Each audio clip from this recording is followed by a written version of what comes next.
여우비와 함께하는 농촌 비정오염 예방 수칙.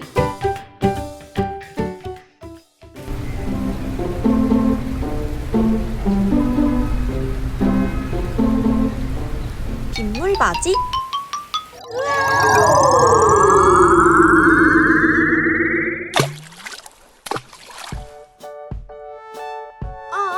농촌으로 와버렸네. 강물이 왜 이렇게 더럽지? 농촌에는 빗물바지가 없나? 여우비, 알려줘요. 비저오염이 무엇인지 잊지 않았죠? 비저오염이란 불특정하게 발생하는 오염물질로 인한 오염을 말해요.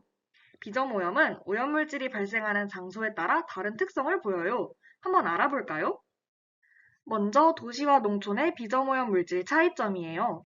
도시의 모습을 생각하면 차량, 공장이 쉽게 떠오르는데요.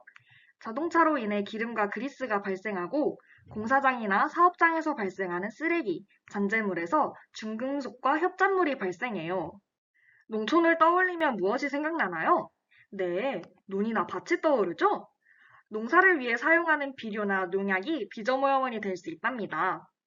질소와 인으로 이루어진 비료는 빗물로 유출되어 조류의 성장을 촉진해 수질을 악화시키고 농약은 생태계에 치명적인 결과를 초래할 수 있어요. 그 외 박테리아나 바이러스, 유기물질, 토사는 도시와 농촌 모든 곳에서 발생할 수 있는 비저오염 물질이랍니다. 하지만 토사로 인해 발생하는 비저오염의 경우는 그래프와 같이 농촌에서 발생하는 양이 과반수를 차지해요. 특히 농촌의 토사 같은 경우 비료와 농약이 포함되어 있어 더 심각한 문제의 원인이 될 수 있죠.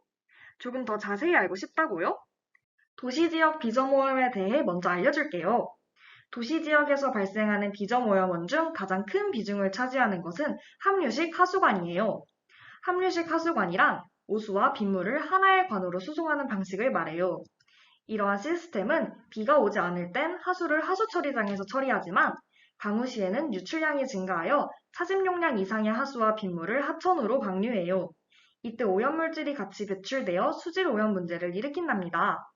도시 지역의 도로는 물이 잘 스며들지 않아 비가 오면 많은 양의 강우 유출수가 발생해요. 또한 땅속으로 스며들지 못해 자연 정화작용을 거치지 못한 다양한 오염물질이 도로 위에 쌓여요. 이 오염물질들이 강우 유출수와 함께 떠내려가 비저오염을 일으킨답니다. 농촌 지역의 비저오염 특성은 어떨까요?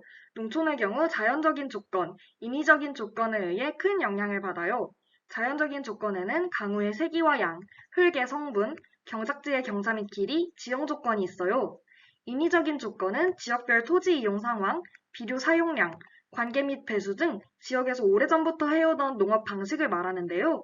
이 두 조건에 의해 오염물질 발생 특성의 편차가 심하답니다. 따라서 전국적인 획일적인 대책 마련이 어려워요.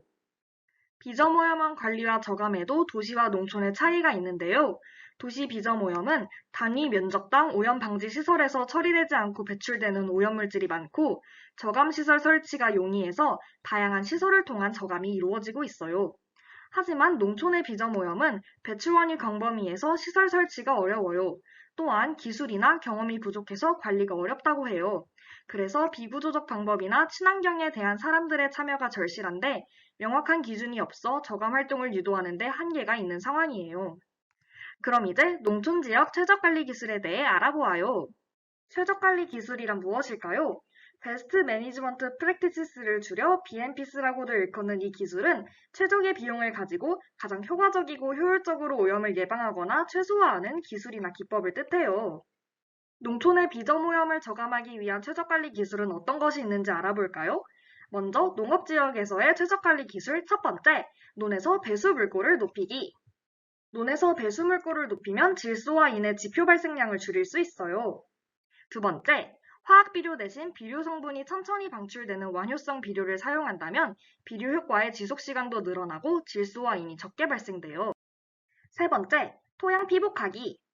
토양 피복을 하면 토양 유실을 방지하고 비저오염 물질 발생 저감이 가능해요. 네 번째, 잔디 식생여과대, 식생밭두렁, 실트웬스와 같은 친환경 배수로를 조성하면 식물을 통해 빗물 유출수가 정화되고 흙탕물의 양이 줄어들어요.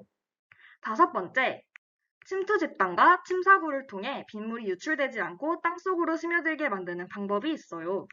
이외에도 강우 유출 수로를 제한하는 등고성 경작, 한 농지에 여러 작물을 돌려 농사짓는 윤작, 비료 사용을 줄이는 녹비 식물 재배가 있어요.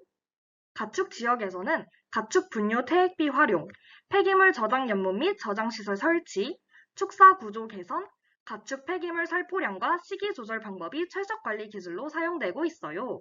농촌 지역 특성상 발생원에서의 비점오염 물질을 줄이는 방법이 가장 효율적이에요.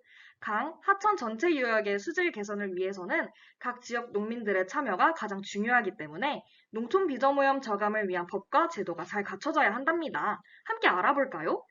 비점오염 물질의 발생을 줄이기 위해 수질오염 총량제를 실시해요. 수질오염 총량제는 목표 수질을 정하고 그 범위 내에서 각 지역의 오염물질 배출 총량을 할당하는 제도예요.